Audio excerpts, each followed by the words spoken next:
पण त्या दरम्यान 9-9:30ला एक बाई आली, ट्रेंग. आमचा दरवाजा सतत उघडा. इथे सुद्धा त्या कलानगरला काही कुलप विल्प कधी लागत नाही. ट्रेंग झाले तर दादा उठायचे रे अशी, कोण आहे? मग ती बाई आली, दादा म्हणे मी सत्यनारायण घातलाय. बरं सरो बघ काय ते. तिने आपल्या ₹100 दिला. सत्यनारायण ₹100 देतात. आता काय दर वाढला की काय मला माहित नाही. आठवडा झाला, परत ट्रिंग.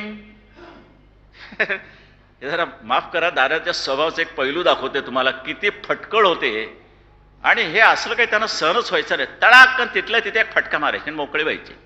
आता तो गुण आमच्यात किती आला मला माहित नाही.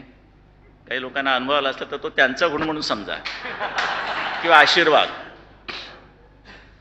ट्रिंग. परत कोण आहे म्हणे? दादा म्हणे सत्यनारायण घातलाय. छायला म्हणे तू मागच्या वेळेला लिहून गेली, परत आलीस? दादांची खुर्ची बाजूला घेतली. काय ग म्हणे? ते काय सत्यनारायण कशा करता का सत्यनारायण?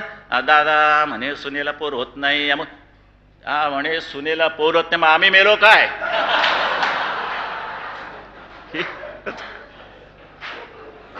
काय असे तोंडाळ फटकळ होते. याला दया माया क्षमा काही नाही तिकडे. ह्याचं कारण त्या पुण्याने त्यांना घडवलं.